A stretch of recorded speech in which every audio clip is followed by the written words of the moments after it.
Kang Wu pressed his face against the small window of his salvage ship. The moon looked the same as always, gray and lifeless. But somewhere on its surface was Luna Station Gamma, and inside that station was enough valuable equipment to keep him fed for years. He had bought the salvage rights for almost nothing. The previous owner warned him about radiation leaks, said the place was too dangerous. But Wu had checked the records twice. The radiation should be gone by now. 15 years was long enough for most of the bad stuff to fade away. His ship touched down next to the main airlock with a soft bump. Wu put on his spacesuit and checked the air filters one more time. Better safe than sorry. He grabbed his tool bag and scanning equipment, then stepped outside. The colony looked huge, much bigger than he had expected. Metal buildings stretched across the lunar surface, connected by covered walkways. Solar panels and communication dishes pointed toward Earth. Everything looked perfect, like people had just left for lunch and never came back. Wu walked to the main entrance and plugged his scanner into the door controls. The airlock opened with a soft hiss. Inside, lights turned on automatically. He checked his radiation meter. Nothing, not even background levels. Whatever leak had happened here was completely gone. The main hallway was wide and clean. Pictures hung on the walls showing happy workers and mining equipment. Signs in Korean pointed toward different sections of the colony. Living quarters, work areas, the cafeteria, medical bay. Wu followed the signs toward the central command center. As he walked, he noticed things that made him uncomfortable. Coffee cups sat on tables still holding dried coffee. Clothes hung in lockers like their owners would return any minute. A child's toy robot sat on a desk in the administration office. These people had left in a real hurry. The command center had dozens of computer screens and control panels. Most were dark, but the main computer was still running. Wu connected his portable system and began downloading files. Personnel records, work schedules, maintenance logs, and something else. Research files from the mining operation. Dr. Han Somi had been the chief scientist here. Her files were different from the others. While most people wrote about mining quotas and equipment repairs, she wrote about discoveries. Strange rocks that seemed to generate their own energy. Metal pieces that were harder than anything humans could make. And tunnels that went deeper than any human had ever dug. Wu read her final entries with growing interest. 3 weeks before the evacuation, she had found something big. Something the mining equipment had uncovered in the deepest shaft. Her writing became excited, almost frantic. She mentioned energy readings that broke their instruments and construction techniques that seemed impossible. Then the entries stopped. The last one was just 2 lines. Corporate is sending evacuation orders. They say radiation leak, but I know that's not true. Someone doesn't want us to find what's down there. Wu leaned back in his chair and thought. If Dr. Somi was right, then there was something valuable in the deep mining areas, something valuable enough for the company to lie about radiation and evacuate an entire colony. He downloaded Somi's complete research files and maps showing the mining tunnels. The elevator to the mining levels was still working. Wu wrote it down, watching the level numbers go deeper and deeper into the moon's surface. Level 5, level 10, level 15. The elevator kept going. Finally, it stopped at level 23. The mining tunnels here looked different. The walls were smoother, cut with more precision than human tools could manage. Emergency lights cast strange shadows on surfaces that seemed to have patterns built into them. Wu followed Somi's map through a maze of tunnels that went deeper and deeper. His scanner started picking up energy readings. Not radiation, but something else. Something that made the device beep and flash in ways he had never seen before. The readings got stronger as he went deeper. The tunnel opened into a natural cave, except it wasn't natural. Someone had carved this space out of solid rock, using tools that could cut perfectly smooth walls. And in the center of the cave was something impossible. A spaceship, huge, at least 300 meters long, resting in a specially carved depression in the cave floor. But this wasn't like any ship Wu had ever seen. The hull was dark metal that seemed to absorb light. Weapon systems jutted from the sides like the spines of some deadly fish. And along the hull, barely visible in the dim light, were symbols and writing. Wu moved closer, his heart beating fast. The writing was in Korean, but that was impossible. This ship looked ancient, like it had been here for thousands of years. The rock around it had grown to fit its shape, yet the symbols were clearly Korean text and some of them looked like military markings. He walked around the ship, taking pictures and recording everything. Near what looked like the main entrance, he found a nameplate. The metal was tarnished but readable, HKSS Taeguk. Below that was a date that made no sense at all. Commissioned 4847 CE. Wu stared at the date. That was more than 2,000 years in the future. But the ship was here, buried in the moon like it had crashed here long ago. How could something from the future be ancient history? He found an entry hatch that was slightly open. His scanning equipment showed the inside had breathable air. Against his better judgment, Wu squeezed through the opening and climbed aboard. The interior was as impossible as the outside. Control panels with displays that still worked. Corridors that stretched into darkness. Rooms full of equipment he couldn't begin to understand. And everywhere, more Korean text and symbols showing this was definitely a human ship. In what looked like the bridge, Wu found a control station that responded to his touch.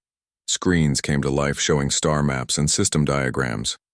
A computer voice spoke in Korean, asking for identification. Wu almost jumped out of his skin. He was standing on a ship from the future, buried in the moon, with working computers that wanted to know who he was. Dr. Somi had been right about one thing. Someone definitely hadn't wanted this discovery to become public knowledge. Wu looked around the bridge one more time, taking in the impossible technology surrounding him. Whatever this ship was, wherever it had come from, it was going to change everything. He just hoped he was ready for what came next. The computer voice spoke again, more insistent this time. Wu touched the control panel carefully, trying to read the Korean text on the screens. Most of it was technical language he didn't understand, but he could make out basic commands. He pressed what looked like an identification bypass. The screens changed, showing new information. Ship status reports, crew records, mission logs. Everything was in perfect condition, despite the ship looking ancient from the outside. The date stamps on all the files showed the same impossible year, 4847.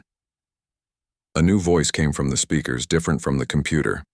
This one sounded human, tired and sad. If someone is hearing this, then our mission might not have failed. Completely. My name is Captain Lee Tae-ho of the Korean Space Forces vessel Taeguk. Wu sat down in the captain's chair, staring at the screens as the voice continued.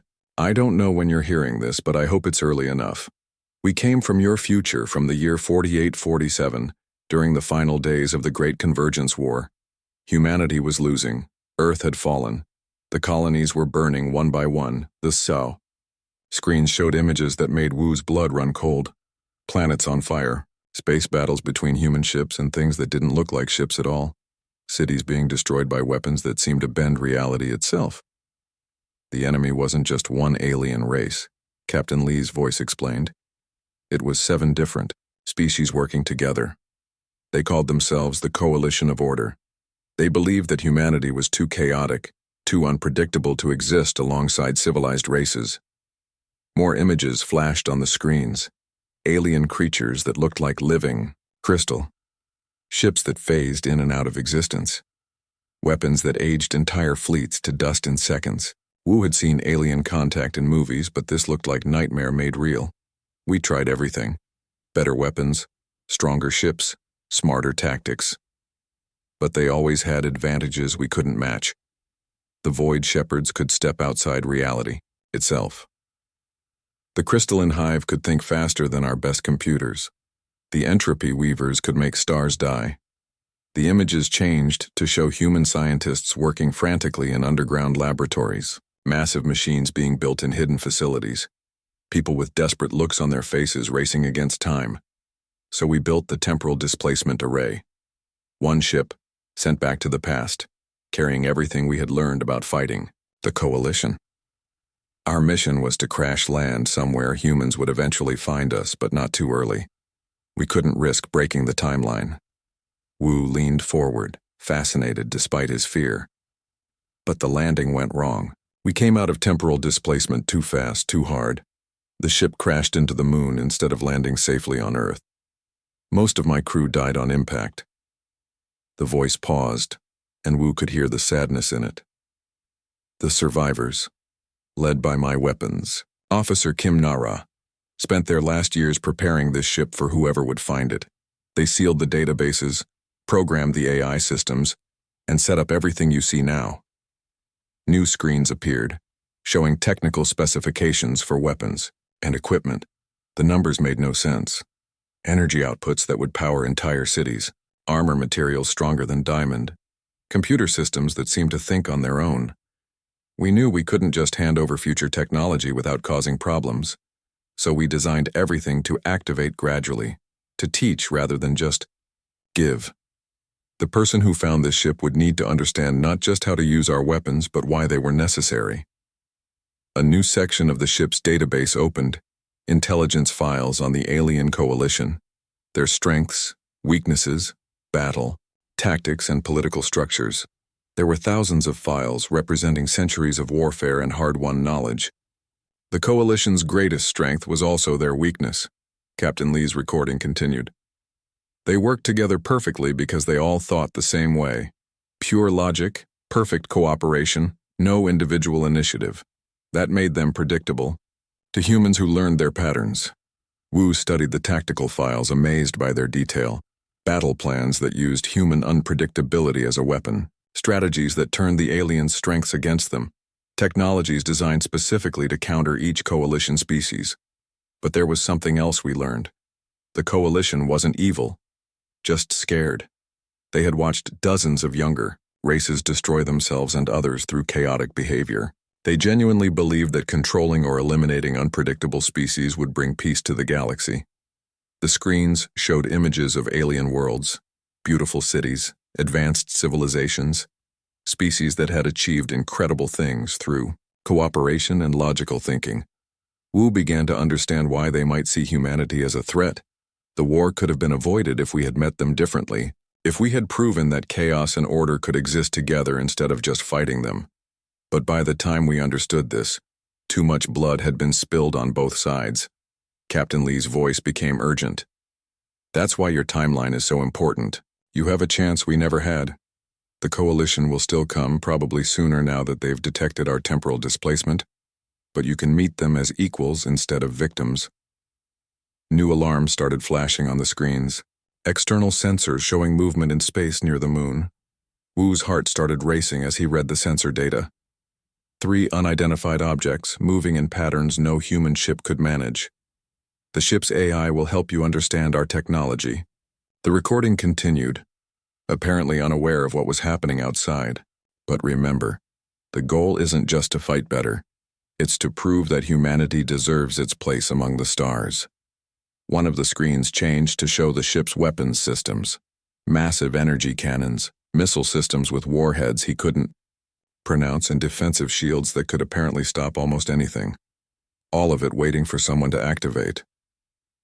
The AI voice spoke again, different from the captain's recording.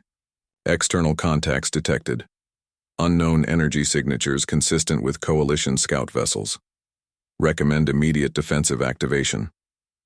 Wu stared at the weapons controls, his hands shaking. 3 alien ships were approaching the moon, probably investigating the energy readings from the Teguk. In a few minutes, he might be facing the same enemies that had destroyed humanity's future. Ship systems responding to genetic scan, the AI announced. Compatible operator detected. Neural interface, available for knowledge transfer. Warning: process will permanently alter operator's mental capabilities. A new panel opened next to the captain's chair. Inside was something that looked like a helmet covered in wires and sensors. Wu understood what it was offering.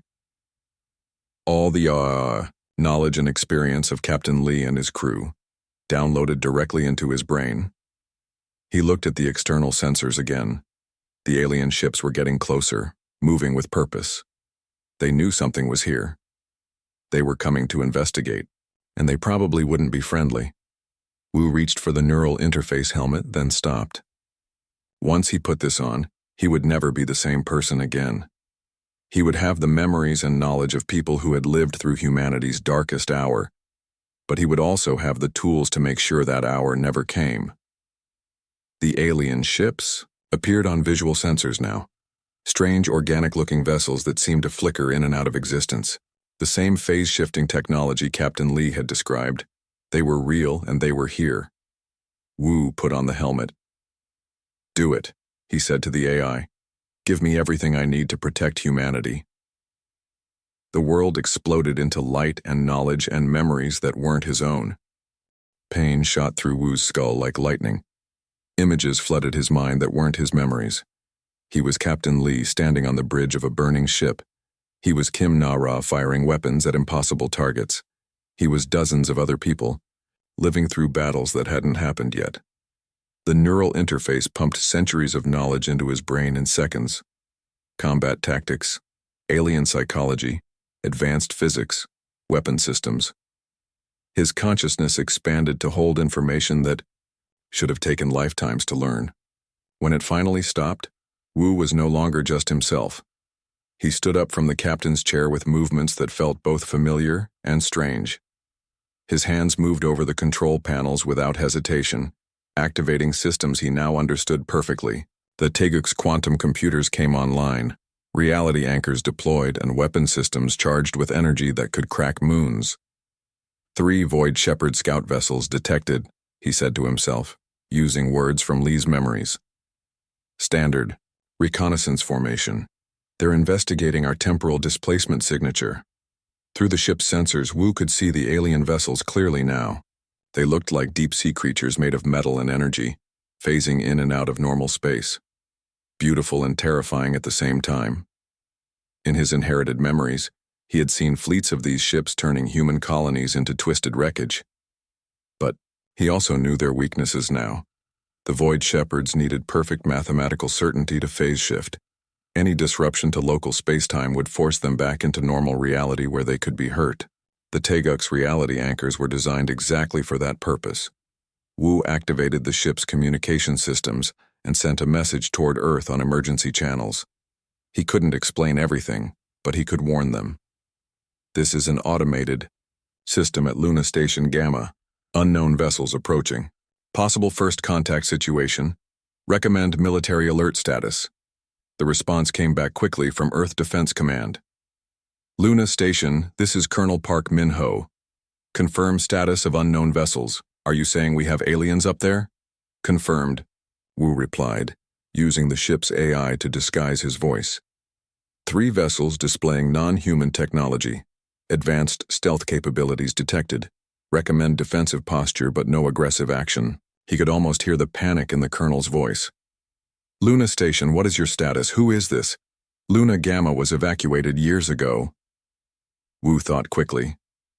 He couldn't reveal the truth about time travel and future wars, but he needed Earth's military to be ready. I am the colony's emergency AI system. Automated protocols activated upon detection of unknown contacts. Please stand by for tactical data. Using the Teguk's advanced sensors, he began transmitting detailed scans of the alien ships to Earth, information about their energy signatures, movement patterns, and probable capabilities. Not enough to reveal future knowledge, but enough to give Earth's defenders a fighting chance. The Void Shepherd ships moved closer to the moon's surface, their phase shifting creating ripples in space that the Teguk's sensors could track perfectly. They were scanning the colony, probably trying to understand what had generated the temporal energy signature they had detected. In his new memories, Wu knew what would happen next. The scouts would report back to their fleet, and within days a larger force would arrive to investigate. The coalition would want to understand how humans had acquired future technology, and they wouldn't be gentle about getting answers. But this timeline could be different. In the original war, humanity had been caught completely off guard. This time they would have warning. Limited warning with limited understanding, but it might be enough. Wu activated more of the ship's systems, powering up the manufacturing bay that Captain Lee's crew had designed for this exact situation. The machines began producing what looked like natural technological developments for Earth's current level. Better computer processors, improved battery designs, stronger metal alloys. Nothing obviously impossible, but each piece carefully chosen to push human development toward the tools they would need. He programmed the ship's AI to begin slowly contacting key scientists and engineers on Earth, not directly, but through research databases and scientific networks, planting ideas that would seem like natural discoveries, guiding human innovation toward the technologies that would matter in the coming war. The Void Shepherd ships began moving in tighter patterns around the moon, focusing their scans on the abandoned colony. One of them started descending toward the surface, probably planning to investigate directly. Wu made a decision that would change everything. He activated the Teguk's external displays, making the ship visible to the alien scanners. If they wanted to understand what was happening here, he would show them exactly what they were dealing with. The effect was immediate.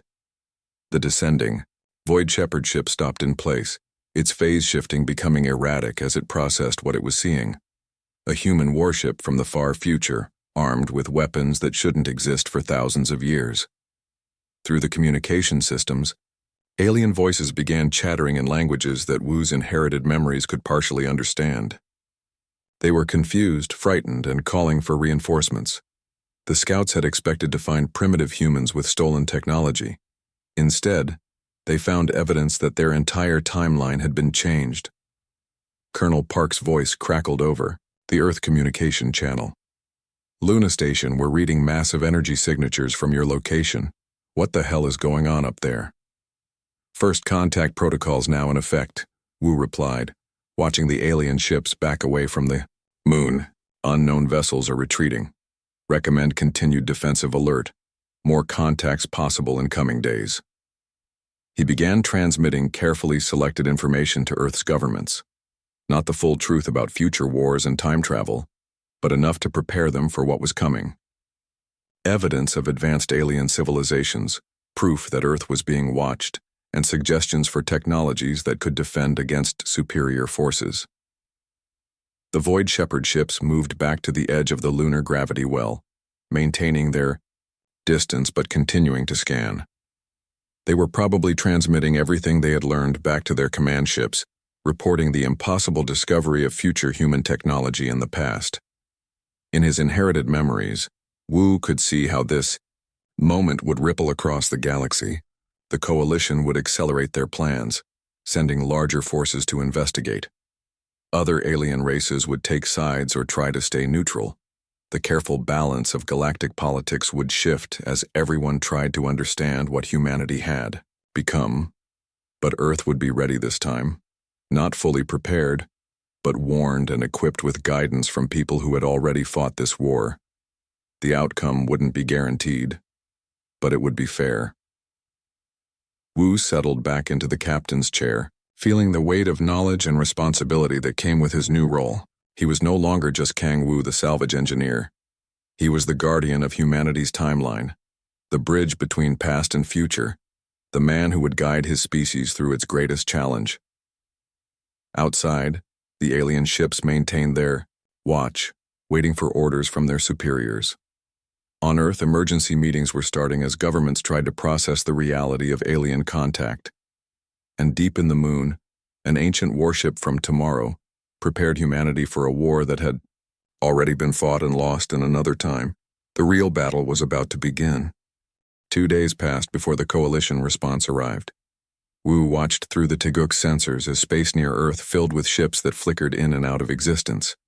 Not just Void Shepherds this time, but vessels from other coalition species. Crystal formations that looked like living mathematics. Organic shapes that seemed to grow rather than being built. Ships made of pure energy held together by force fields. Earth's governments had spent those 2 days in emergency sessions, trying to understand what was happening. Military forces were mobilized worldwide. Scientists worked around the clock to analyze the data Wu had provided. The planet was as ready as it could be for something they didn't really understand. Colonel Park had become Wu's main contact with Earth's defense forces. The man was sharp, adapting quickly to the impossible situation. Luna Station, we count 17 unknown vessels in Earth orbit. Our satellites show more arriving every hour. What are their intentions? Wu accessed his Inherited memories, remembering how the Coalition operated. They are here to investigate temporal anomalies, he replied through the ship's AI. They detected our future technology and want to understand how humans acquired it. This is not yet an invasion, but their response will depend on what they find. What do they want from us? Proof that humanity can coexist with other galactic civilizations without causing chaos, Wu said, choosing his words carefully. They fear unpredictable species because such races have historically caused problems for established civilizations. More ships appeared on sensors, including massive command vessels that dwarfed anything humans had built. The Coalition was taking this seriously, treating it as a potential threat to galactic stability. In his memories, Wu could see how this same situation had played out in the original timeline, leading to decades of escalating conflict. But this time could be different. This time, humanity knew they were being judged. Wu activated the Taeguk's advanced manufacturing systems, beginning production of technologies that would help Earth's defenders, not weapons of mass destruction that would prove the Coalition's fears correct, but defensive systems and communication devices that showed human restraint and wisdom. The first direct contact came on the third day. A small Coalition vessel, graceful and clearly unarmed, approached the moon with obvious peaceful intentions. Its communication signal was broadcast on multiple frequencies, including some that human equipment could receive. To the anomalous human vessel, the transmission began, in accented but understandable Korean. I am Ambassador Veltar of the Crystalline Hive.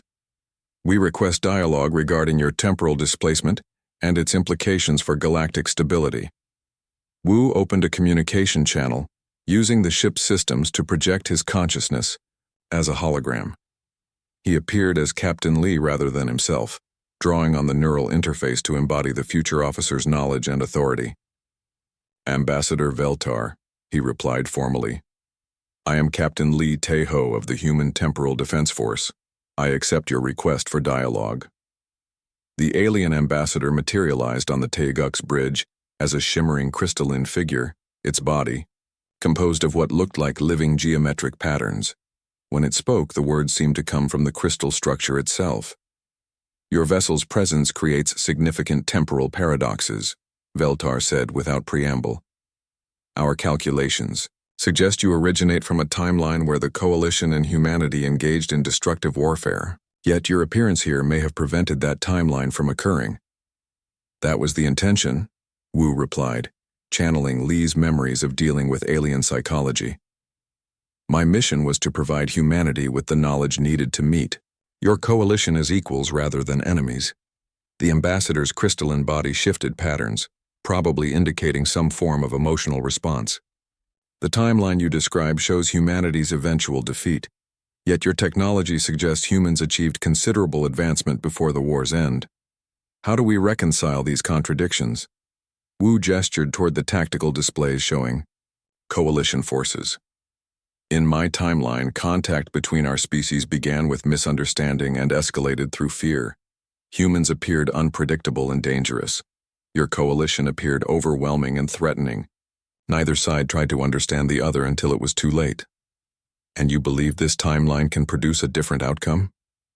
I believe, Wu said carefully, that both humans and Coalition species can benefit from peaceful coexistence, but it requires mutual respect and understanding, not submission or dominance. The ambassador moved closer, its crystalline structure reflecting the bridge lights in complex patterns. The Coalition has encountered 17 species similar to humanity. 14 of them ultimately required direct intervention to prevent them from destabilizing their regions of space. 2 were successfully guided to more cooperative behavior. 1 achieved limited partnership status.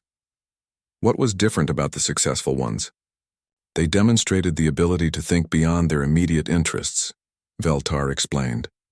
They showed restraint when offered superior technology. They chose cooperation over competition when given the choice. Most importantly, they proved they could be trusted with galactic responsibilities. Wu understood the test now. This wasn't just about proving human strength or capability. The Coalition wanted to see if humanity could handle power responsibly, if they could be trusted to act in the galaxy's best interests rather than just their own. What would such a test involve? He asked. The ambassador's pattern shifted again. Already underway, your government has been provided with technology that could revolutionize their capabilities. Energy systems, advanced materials, improved computation. The question is what they choose to do with these gifts. Through the ship's connection to Earth's networks, Wu could see what was happening. The technologies he had provided were spreading through human civilization faster than expected. Some governments were using them to build better defenses. Others were focusing on medical applications or environmental restoration. A few were already trying to weaponize what they had received. The coalition is watching, Veltar continued, how quickly your species attempts to militarize new technologies. Whether you share discoveries with other humans or hoard them. How you respond to the presence of superior alien forces. Every decision is being evaluated. Wu realized the magnitude of the moment. Humanity's entire future hung in the balance of choices being made by leaders who didn't even know they were being tested. The wrong decisions could justify the coalition's fears and lead to the same devastating war he remembered. But the right choices could open a path to something better than either timeline had achieved. What can I do to help humanity make the right choices? He asked. Continue to provide guidance, the ambassador replied, but understand that direct intervention would invalidate the test. Humanity must demonstrate wisdom and restraint through their own decisions, not because they are being controlled. The communication ended, leaving Wu alone on the bridge with the weight of impossible responsibility. He could see through the ship's sensors that more coalition vessels were arriving, representing species with different perspectives on the human question. Not all of them would be as reasonable as Ambassador Veltar. He opened communication channels to Earth, preparing to guide his species through the most important test in human history. The future war could still be avoided, but only if humanity proved worthy of peace. The real challenge had just begun. The test came sooner than Wu expected. On the 7th day after first contact, long-range sensors detected a crisis developing in the outer solar system. A human mining ship had suffered catastrophic failure near Jupiter, leaving 43 workers stranded in damaged life support systems.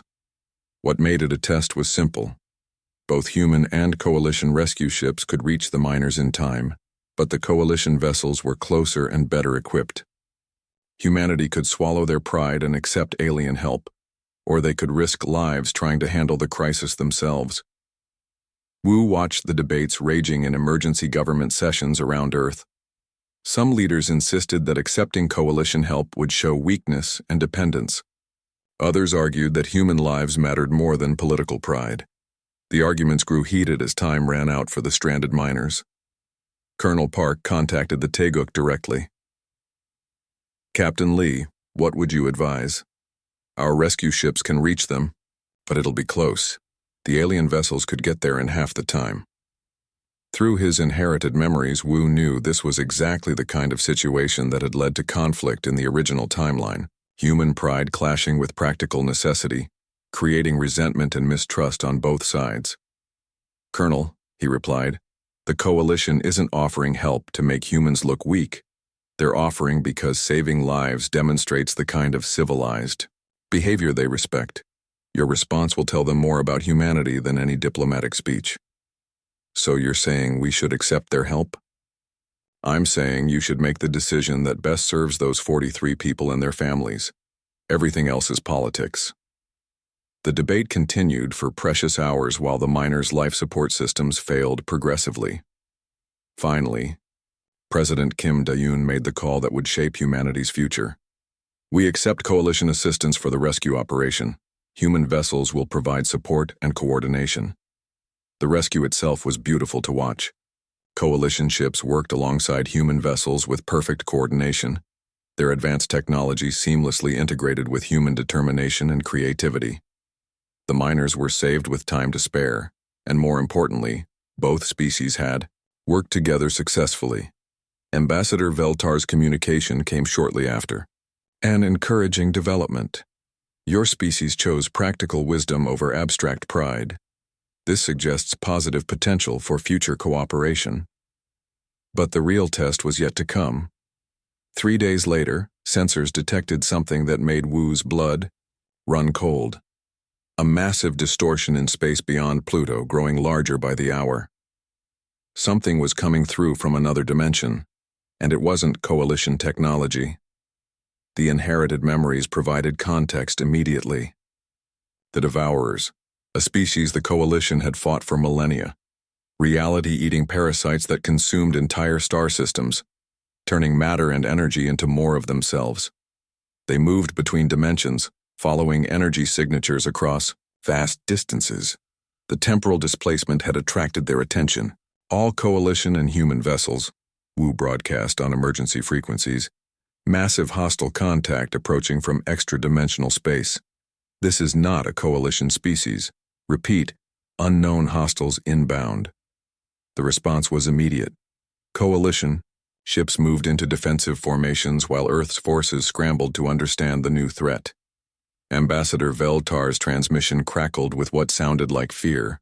Captain Lee, our sensors confirm your identification. This is a Devourer Vanguard, approximately 100 vessels. They are drawn by the temporal energy from your displacement. The entire solar system is at risk. Wu felt the weight of command settle on his shoulders. The Teguk was the most advanced ship in the system, armed with weapons from a future that had learned to fight impossible enemies. But even with Coalition support, the numbers were overwhelming. All vessels, this is Captain Lee. I'm transmitting tactical data on hostile capabilities and weaknesses. Coalition ships, human vessels can provide support fire and targeting data. We need to work together if any of us are going to survive. The battle began as the Devourers emerged from their dimensional portal like a living nightmare, ships that looked like metallic infections, growing and changing as they fed on the energy of normal space. Their weapons didn't just destroy matter, they converted it into more Devourer ships, making the enemy fleet larger with every successful attack. Wu activated the Teguk's reality anchors, creating stable pockets of space-time that the Devourers couldn't infect. Coalition ships moved into these protected zones while human vessels provided covering fire and electronic warfare support. Human vessels, target the dimensional breach points, Wu commanded. Don't try to destroy the ships directly. Deny them the energy they need to reproduce. The coordinated attack worked better than anyone had expected. Human unpredictability and Coalition precision complemented each other perfectly, creating tactics that neither species could have developed alone. Devourer ships found themselves facing attacks they couldn't adapt to, strategies that shifted too quickly for their hive mind to counter. The tide turned when Colonel Park made a decision that surprised everyone. Instead of staying safely back, with Earth's defensive fleet, he brought his command ship directly into the battle zone. Captain Lee, we're deploying our experimental fusion torpedoes directly into the dimensional breach. If we can destabilize their portal from this side, that's incredibly dangerous, Wu replied. The energy feedback could destroy your ship. Maybe, Park said calmly. But it might also save everyone else. Sometimes you have to risk everything to protect what matters. The human attack succeeded beyond all expectations. The fusion torpedoes, enhanced with Coalition targeting data and protected by the Teguk's reality anchors, collapsed the dimensional breach and severed the Devourer fleet's connection to reinforcements. Without their dimensional link, the remaining Devourer ships began to weaken and die, their artificial biology unable to sustain itself in normal space. Within hours, the threat was eliminated, leaving behind only debris that Coalition ships quickly contained and neutralized. Ambassador Veltar's final transmission came as the combined fleets regrouped near Earth. Captain Lee, please relay this message to your government. The Coalition Council has reviewed humanity's actions during this crisis. Your species has demonstrated wisdom, courage, and the ability to cooperate with others for the greater good. What does that mean for our future relationship? Wu asked. It means, the ambassador replied, that humanity has passed the test. The Coalition extends an invitation to join our organization as full members, with all the rights and responsibilities that status entails. Wu felt a surge of triumph mixed with relief. The war from his timeline would never happen. Humanity had found a path to the stars that didn't require conquest or conflict, just the wisdom to work with others when it mattered most. As the coalition ships prepared to depart, leaving behind communication equipment and the promise of future cooperation, Wu made his own decision. The Teguk would remain hidden beneath the moon's surface, ready to help if humanity ever faced similar threats. But the active guidance was over. From now on, his species would have to find their own way among the stars. He opened a final communication to Earth, speaking as himself for the first time in weeks. "This is Kang Wu, salvage engineer and temporary guardian of humanity's future. The ship is secure, the timeline is stable, and our species has earned its place in the galaxy.